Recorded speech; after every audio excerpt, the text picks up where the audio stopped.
Hi, it's me, Lucas Roth, CFA, CPA, and Realtor. I'm here to help you make money in real estate. Today's topic is cap rates, and I love talking about cap rates because they're so subjective and there's a lot to talk about. So in your basic valuation calculation for an income-producing property, you have net operating income divided by the cap rate gives you the value.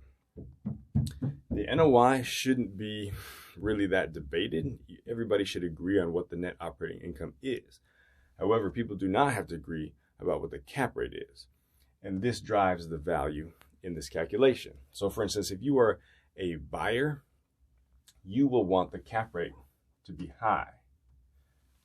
And the reason is because then that means that the asset price that you're paying is going to be lower.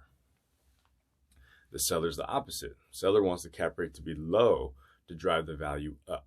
Okay, so we're going to talk a little bit about the factors that go into distinguishing between a high cap rate and a low cap rate, and how that affects, how you might negotiate or think about a property.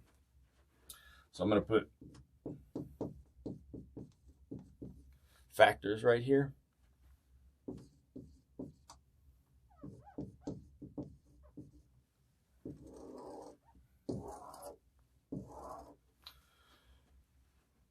First factor that we're going to talk about, location. They always say location, location, location. That's the first three factors of, if you should buy a property or not. So with location, let's say you have two buildings, okay? And they both have the exact same income. Let's say there's two 10-unit apartment buildings. And they were built the same year, same condition. Everything about them is the same, except for one of them is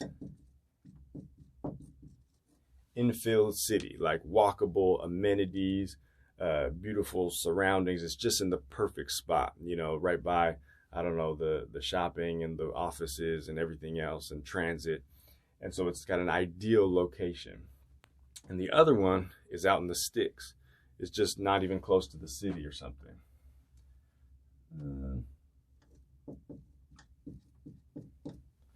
Trying to find a term for that wasn't going to be offensive to anybody. It's far out there, okay? So your cap rate for the apartment building that's in the city is just going to be lower than the property that's not in the city, that's farther out and away from amenities and where people want to live, ideally. So even though it's the same income, the NOI is the same, the cap rate's going to be different, and that's what's going to cause the value of the property to be different.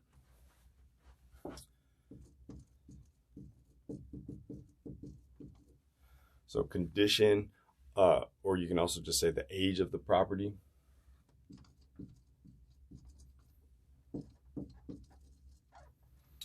The better the condition the property is in, the better positioned the property is. So you're gonna have a lower cap rate. If the condition is poor, like there's a lot of deferred maintenance, then whoever's purchasing the property might say, okay, well, you're getting this NOI now, but you've been deferring the maintenance, not paying to keep up the building.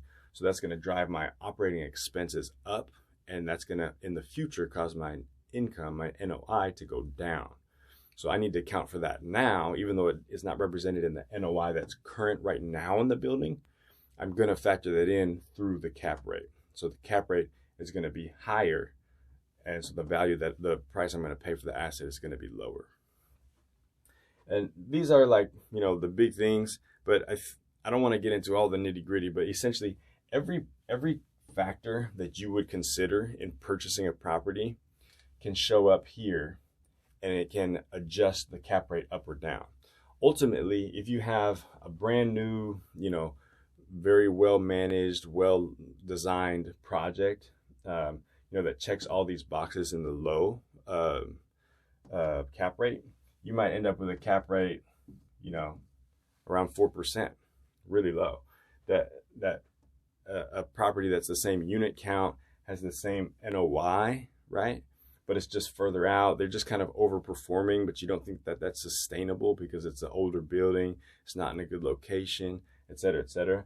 You might, even though it has the same NOI, you might have a cap rate of 6%, right? And so just to finish out this calculation, let's say your NOI is 100,000. If it's a 4% cap rate, that's going to be 2.5 million. Okay, and then the exact same NOI of 100,000, if it's divided by 0.6%, then that is going to be 1/3 lower. So it's going to be around 1.6 million. So the same NOI doesn't necessarily mean that the asset value is the same. So I hope this was helpful for you, not too confusing. LucasRoth.com is my website. If you like the video, hit like, hit subscribe, and thank you so much for watching.